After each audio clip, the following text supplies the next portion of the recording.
Hello friend, आपका हमारे YouTube channel में स्वागत है। अगर अभी तक हमारे चैनल को सब्सक्राइब नहीं किए हैं, सब्सक्राइब कर लें। चलिए स्टार्ट करते हैं। एनटीपीसी 2 फरवरी 2021 फर्स्ट शिफ्ट और सेकंड शिफ्ट का क्वेश्चन एक ही साथ देखेंगे। चलिए पहला क्वेश्चन देखते हैं। कह रहा है कि भारत में कौन सी फसल को आनुवांशिक संशोधित करके खेती करने की अनुमति है। इसका राइट आंसर होगा बीटी कपास। बीटी कपास को ही आनुवांशिक संशोधित करके खेती करने की अनुमति है। चलिए अगले क्वेश्चन को बढ़ते हैं। कह रहा है कि Malgudi days and Swami and friend पुस्तकों के लेखक कौन है। तो देखिए इसके पुस्तक के जो लेखक हैं आर के नारायण, इसका राइट आंसर होगा। चलिए अगले क्वेश्चन बढ़ते हैं। कह रहा है कक्ष के रण से संबंधित गलत कथन है। देखिए ये ऑप्शन में था, ये ऑप्शन के अनुसार मीठे पानी की झील, ये आपका आंसर गलती है। ठीक है, चलिए अगले क्वेश्चन में बढ़ते हैं। मतलब मीठे पानी की झील ही उसका आंसर होगा। चलिए अगला क्वेश्चन देखते हैं। कह रहा है ease of doing business index report कौन जारी करता है। देखिए ईज ऑफ डूइंग बिजनेस जो रिपोर्ट है विश्व बैंक के द्वारा इसे जारी किया जाता है, ईज ऑफ डूइंग बिजनेस। चलिए अगले क्वेश्चन में बढ़ते हैं। कह रहा है कि भारी जल D2O का उपयोग किसमें होता है। तो भारी जल D2O का जो उपयोग है न्यूक्लियर रिएक्टर में इसका प्रयोग किया जाता है, इसका यह राइट आंसर होगा। चलिए अगले क्वेश्चन में बढ़ते हैं। कह रहा है कि सोडा वाटर में कौन सी गैस होती है। देखिए सोडा वाटर में जो होती है कार्बन डाइऑक्साइड गैस उसमें मिला होता है और पाया जाता है। ठीक है, सोडा वाटर में कार्बन डाइऑक्साइड गैस होती है। अगला क्वेश्चन बढ़ते हैं। कह रहा है कि भारत में वर्ष 2019-20 के अनुसार खाद्यान्न उत्पादन अवरोही क्रम में सजाइए। देखिए सबसे पहले चावल आएगा, उससे थोड़ा सा कम गेहूँ, फिर उससे थोड़ा कम मोटा अनाज, फिर उससे अनाज, फिर उससे मक्का है, सॉरी मोटा अनाज के बाद मक्का है और उससे दालें। ये आपका है जो है ये अवरोही क्रम में सजाया गया है 2019-20 के अनुसार खाद्यान्न फसलें। ठीक है, चलिए अगले क्वेश्चन में बढ़ते हैं। कह रहा कि चंद्रगुप्त मौर्य के गुरु कौन थे। तो चंद्रगुप्त मौर्य के जो गुरु थे विष्णुगुप्त। इनका अन्य नाम जो है चाणक्य और यह कौटिल्य के नाम से भी चंद्रगुप्त मौर्य के गुरु को जानते हैं। ठीक है, चलिए अगले क्वेश्चन में बढ़ते हैं। कह रहा है कि कौन सा ग्रह घड़ी की दिशा में घूर्णन करता है। देखिए ये जो है वीनस और यूरेनस, ये जो है घड़ी की दिशा में घूर्णन करता है, वही जो है दोनों एक ग्रह हैं। चलिए अगले क्वेश्चन में बढ़ते हैं। कह रहा है कि आधुनिक प्रिंटर की स्पीड किस इकाई में मापी जाती है। देखिए आधुनिक जो प्रिंटर की जो स्पीड होती है वह पेपर पर मिनट PPM में इसे मापा जाता है, इसका यह राइट आंसर होगा। चलिए अगले क्वेश्चन को देखते हैं। कह रहा है कि आउटपुट डिवाइस कौन सा नहीं है। देखिए आउटपुट जो डिवाइस है स्कैनर, ये स्कैनर जो है आउटपुट डिवाइस नहीं है, ये इनपुट डिवाइस है। ठीक है, चलिए अगले क्वेश्चन देखते हैं। कह रहा है कि 1885 में कांग्रेस अधिवेशन कहाँ पर हुआ था। देखिए 1885 में जो कांग्रेस का अधिवेशन बम्बई में हुआ था, ये आप याद रखेंगे, बम्बई में 1885 में। ठीक है, चलिए अगले क्वेश्चन में बढ़ते हैं। कह रहे कि ओलंपिक में सर्वाधिक गोल्ड मेडल जीतने वाले तैराक कौन है।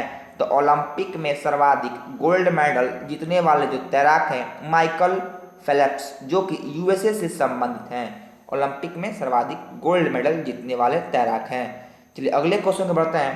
कह रहा है कि अंग्रेजों को सूरत में व्यापार करने के लिए किस मुगल शासक ने अनुमति दी थी।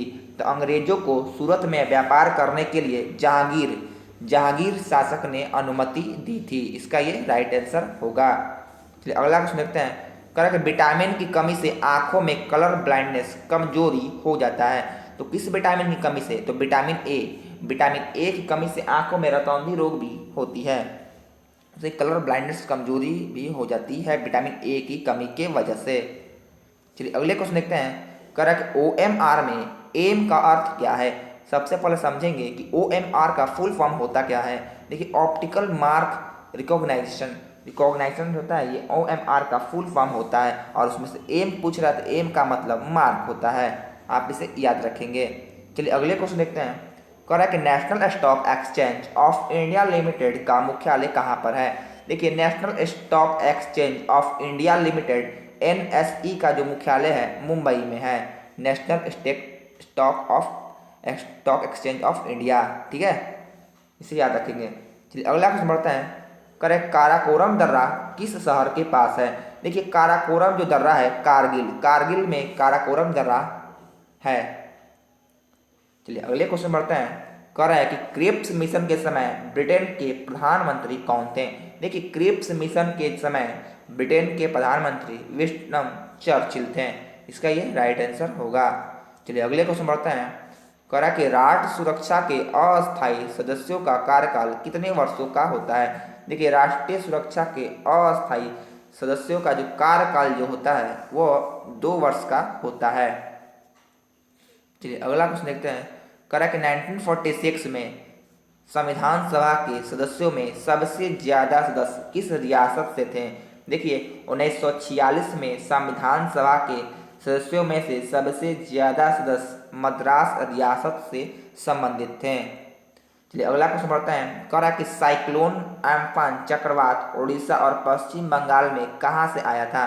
देखिए साइक्लोन एम्फन चक्रवात जो है उड़ीसा में और पश्चिम बंगाल में ये बंगाल की खाड़ी से आया था। कौन सा चक्रवात? साइक्लोन एम्फन चक्रवात ये आए थे। चलिए अगले क्वेश्चन बढ़ते हैं। कह रहा है कि उल्ट बांसिया किस भारतीय कवि से संबंधित है? देखिए उल्ट जो बांसिया जो है ये कबीर से संबंधित है। भारतीय कवि जो थे कबीर, उन्हीं से ये संबंधित हैं। चलिए अगला क्वेश्चन बढ़ते हैं। कह रहा है कि 2011 की जनगणना के अनुसार सबसे कम शहरीकरण किस राज्य का हुआ था? देखिए सबसे कम जो शहरीकरण था हिमाचल प्रदेश राज्य का हुआ था 2011 की जनगणना के अनुसार। आप इसे याद रखेंगे, ठीक है। चलिए अगले क्वेश्चन बढ़ते हैं। कह रहा है कि नीति आयोग का गठन कब हुआ था? देखिए नीति आयोग जो है योजना आयोग के स्थान पर नीति आयोग का गठन किया गया था और नीति आयोग का जो गठन है 1 जनवरी 2015 में किया गया था। ये इसका राइट आंसर होगा। चलिए अगला क्वेश्चन बढ़ता है। कह रहा है कि उपाधियों का अंत भारतीय संविधान के किस अनुच्छेद में है?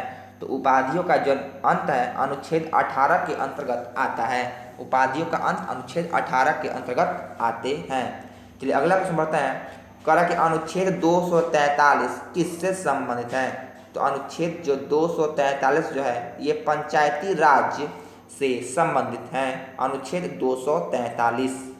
चलिए अगला क्वेश्चन बढ़ते हैं।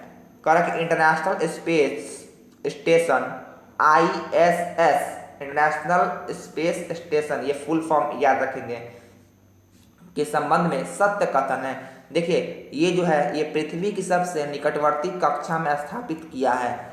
ये इसका ऑप्शन के अनुसार इसका राइट आंसर होगा, ठीक है। पूछता है कि इंटरनेशनल स्पेस स्टेशन से संबंधित सत्य कथन कौन सा है? तो ये इसका सत्य कथन है, पृथ्वी की सबसे निकटवर्ती कक्षा में स्थापित किया गया है, ठीक है। चलिए अगला क्वेश्चन बढ़ते हैं।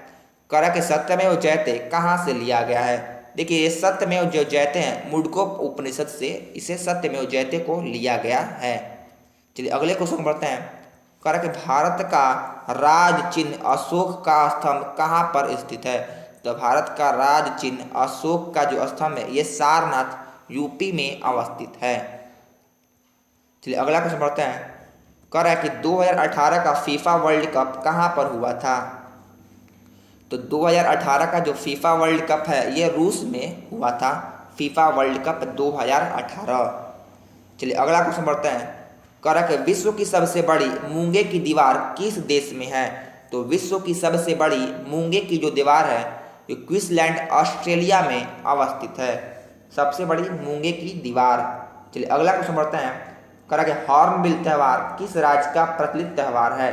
देखिए हॉर्नबिल जो है ये नागालैंड का प्रचलित त्यौहार है हॉर्नबिल। चलिए अगले क्वेश्चन बढ़ते हैं। कह रहे कान्हा टाइगर रिजर्व किस राज्य में है? तो कान्हा टाइगर रिजर्व जो है ये MP मध्य प्रदेश में अवस्थित है। Kanha tiger reserve. चलिए अगले क्वेश्चन बढ़ते हैं। भारत के सभी ATM को कौन ऑपरेट करती है? देखिए सबसे पहले ATM का फुल फॉर्म क्या होता है ये जानेंगे। तो ATM का full form automated teller machine, ये ATM का फुल फॉर्म है। करेक्ट क्वेश्चन कि भारत के सभी ATM को कौन ऑपरेट करता है? तो ये भारतीय राष्ट्रीय भुगतान निगम NPCI यही जो है ऑपरेट करता है एटीएम को। चलिए अगला क्वेश्चन देखते हैं। कर है कुष्ठ उन्मूलन से संबंधित गांधी पीस प्राइज 2018 किसे दिया गया है? तो ये यूएई ससाकावा को ये प्राइज दिया गया है, गांधी पीस प्राइज 2018 कुष्ठ उन्मूलन से संबंधित था। चलिए देखिए एनटीपीसी 2 फरवरी सेकेंड शिफ्ट का क्वेश्चन आप देखते हैं कि क्या क्या क्वेश्चन आए थे। करेक्ट क्वेश्चन फर्स्ट कि लोकसभा की अध्यक्षता कौन करता है? देखिए ये लोकसभा की जो अध्यक्षता है ये लोकसभा स्पीकर के द्वारा किया जाता है। अभी लोकसभा स्पीकर कौन है? तो बिरला है। ठीक है, चलिए अगले क्वेश्चन बढ़ते हैं। करा कि नवंबर 2020 चुनाव आयोग का चेयरमैन कौन है? देखिए नवंबर 2020 तक जो चुनाव आयोग के चेयरमैन सुनील अरोड़ा चुनाव आयोग के चेयरमैन हैं। चलिए अगला क्वेश्चन बढ़ते हैं। करा कि वयस्क मताधिकार किस अनुच्छेद के अंतर्गत आते हैं? तो वयस्क जो मताधिकार है आर्टिकल 325 और 326 के अंतर्गत आते हैं। वयस्क मताधिकार जो है अनुच्छेद 325 और 326 के अंतर्गत आते हैं, इसे आप याद रखेंगे। चलिए अगला प्रश्न बढ़ते हैं। कह रहा है कि बाबर और इब्राहिम लोदी का युद्ध किस नाम से जाना जाता है? देखिए बाबर और इब्राहिम लोदी का जो युद्ध है पानीपत का युद्ध के नाम से जाना जाता है, आप इसे याद रखेंगे। अच्छा पानीपत की पहली लड़ाई कब हुई थी? आप इस कमेंट बॉक्स में बताइए कि आंसर क्या होगा। ठीक है, चलिए अगला प्रश्न बढ़ते हैं। कह रहा है कि किशोर मुद्रा योजना के तहत किशोरों को कितनी राशि दी जाती है? देखिए इसमें जो है 5,000 से लेकर 5 लाख तक दी जाती है। ठीक है, 5,000 से लेकर 5 लाख तक की राशि किशोर मुद्रा योजना के तहत किशोरों को दी जाती है। चलिए अगला क्वेश्चन बढ़ते हैं। वर्ष 2018 का नोबेल शांति पुरस्कार किसको दिया गया? जिसका आंसर होगा डेनिस मुक्वेगे और नादिया मुराद को 2018 का नोबेल शांति पुरस्कार दिया गया है। ठीक, चलिए अगला क्वेश्चन बढ़ते हैं। कह रहा है कि भारत का संविधान कितने दिनों में लिखा गया था? देखिए ये भारत का जो संविधान है 2 वर्ष 11 महीना और 18 दिन में लिखा गया था भारत का संविधान। चलिए अगला क्वेश्चन बढ़ते हैं। कह रहा है कि दुनिया का सबसे बड़ा पेड़ कौन सा है? तो दुनिया का सबसे बड़ा पेड़ बरगद है, जो कि दुनिया का सबसे बड़ा पेड़ है। चलिए अगला क्वेश्चन बढ़ते हैं। कह रहा है कि दुनिया की सबसे लंबी नदी कौन सी है? देखिए दुनिया की जो सबसे लंबी नदी है वो है नील नदी। ये नील नदी होगा, नील नदी दुनिया की सबसे लंबी नदी है। अच्छा दुनिया की सबसे चौड़ी नदी पूछेगा तो चौड़ी जब भी पूछता है ना, चौड़ी नदी जो होगा अमेजन, आप इसे याद रखेंगे। अमेजन जो है दुनिया की सबसे चौड़ी नदी है। चलिए अगला क्वेश्चन बढ़ते हैं। कह रहा है कि दुनिया की सबसे बड़ा जलप्रपात कौन सा है? तो दुनिया का सबसे बड़ा जलप्रपात एंजिल जलप्रपात है। ठीक, दुनिया का सबसे बड़ा जलप्रपात। चलिए अगला क्वेश्चन बढ़ते हैं। कह रहा कि नेशनल स्किल डेवलपमेंट कब लॉन्च हुआ? तो नेशनल स्किल डेवलपमेंट जो है वर्ष 2008 में इसे लॉन्च किया गया था। अगले क्वेश्चन बढ़ते हैं। कह रहा कि राष्ट्रीय हरित अधिकरण की स्थापना कब हुई? तो राष्ट्रीय हरित अधिकरण की जो स्थापना है वर्ष 2010 में इसकी स्थापना की गई थी। अगला क्वेश्चन पे बढ़ते हैं। कह रहा कि इंडियन स्ट्रगल पुस्तक के लेखक कौन है? तो इंडियन स्ट्रगल पुस्तक के जो लेखक हैं सुभाष चंद्र बोस इंडियन स्ट्रगल पुस्तक के लेखक हैं। चलिए अगले क्वेश्चन बढ़ते हैं। कह रहा कि असहयोग आंदोलन कब शुरू किया गया था? तो असहयोग आंदोलन 1920 ईसा पूर्व में इसे शुरुआत हुई थी असहयोग आंदोलन की। चलिए अगला क्वेश्चन बढ़ते हैं। कह रहा कि प्रधानमंत्री कौशल विकास योजना की शुरुआत कब हुई थी? तो प्रधानमंत्री कौशल विकास योजना वर्ष 2015 में इसकी शुरुआत हुई थी। चलिए अगला क्वेश्चन बढ़ते हैं। कह रहा प्रथम पोखरण टेस्ट कब हुआ था? तो प्रथम पोखरण जो टेस्ट है 1974 ईस्वी में प्रथम पोखरण टेस्ट हुआ था। चलिए अगला क्वेश्चन बढ़ते हैं। कह रहा है कि हवा महल का निर्माण किसने करवाया था? तो हवा महल का जो निर्माण है महाराजा सवाई प्रताप सिंह के द्वारा हवा महल का निर्माण कराया गया था। चलिए अगले क्वेश्चन बढ़ते हैं। कह रहा कि काजीरंगा नेशनल पार्क किस जानवर के लिए प्रसिद्ध है? तो काजीरंगा नेशनल पार्क जो है भारतीय गेंडा के लिए काजीरंगा नेशनल पार्क ये जानवर के लिए प्रसिद्ध है। ठीक, चलिए अगले क्वेश्चन पढ़ते हैं। कह रहा है कि OECD का मुख्यालय कहाँ पर स्थित है। देखिए OECD का जो मुख्यालय है पेरिस में OECD का मुख्यालय अवस्थित है। OECD का फुल फॉर्म क्या होता है, आप मुझे कमेंट बॉक्स में बताइए। ठीक, चलिए अगले क्वेश्चन पढ़ते हैं।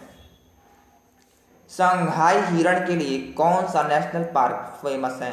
देखिए संघाई हिरण जो है ये दचिग्राम राष्ट्रीय उद्यान, यही जो है सबसे ज़्यादा फेमस है संघाई हिरण के लिए, दचिग्राम राष्ट्रीय उद्यान। ये आंसर कई बार क्वेश्चन पूछा है एनटीपीसी में।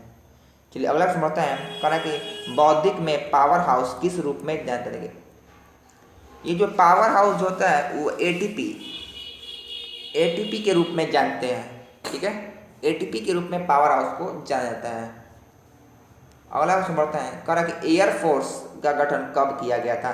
देखिए एयरफोर्स जो है उसका गठन 1932 ईस्वी में किया गया था। अच्छा, एयरफोर्स का गठन 1932 ईस्वी में किया गया था। ये क्वेश्चन 3 से 4 बार ये क्वेश्चन आ चुका है। चलिए अगला क्वेश्चन पढ़ते हैं। कह रहा कि HTT या NGT की स्थापना कब हुई थी। तो HTT NGT की जो स्थापना है 2010 में किया गया था। अगले क्वेश्चन पढ़ते हैं। कह रहा है कि सन 1858 ईस्वी में ईस्ट इंडिया कंपनी किसके शासनकाल में चलाई गई थी। तो देखिए ईस्ट इंडिया कंपनी जो है 1858 में ब्रिटिश राज के शासनकाल में ये चला था। देखिए अगला क्वेश्चन पर बढ़ते हैं। करें ESS का फुल फॉर्म क्या है। देखिए ESS का जो फुल फॉर्म है एम्प्लॉय सेल्फ सर्विस, ये ESS का फुल फॉर्म है। चलिए अगले क्वेश्चन बढ़ते हैं। कह रहा है the general theory of employment पुस्तक किसने लिखी है। The general theory of employment जो पुस्तक है जॉन मैक्रन किन्स के द्वारा इसे लिखा गया है। चलिए अगला क्वेश्चन बढ़ते हैं। करेक्ट, ऑस्ट्रेलियाई ओपन मिश्रित युगल 2020 किसने जीता। तो ये जो है मैक्टिक और बारबोरा द्वारा जीता गया था ऑस्ट्रेलियाई ओपन मिश्रित युगल 2020। याद रखेंगे मैक्टिक बारबोरा। चलिए अगले क्वेश्चन बढ़ते हैं। करेक्ट, सिपाही विद्रोह कहाँ से हुआ था। देखिए ये सिपाही जो विद्रोह है ये मेरठ से स्टार्ट हुआ था। सिपाही विद्रोह। ठीक है, अगला क्वेश्चन बढ़ते हैं। करा कि जब सांद्र विलयन घोल से नीचे बैठ जाता है तो क्या कहते हैं। उसे निलंबन कहा जाता है। अगर आपको वीडियो अच्छा लगे लाइक सब्सक्राइब एंड शेयर जरूर करें।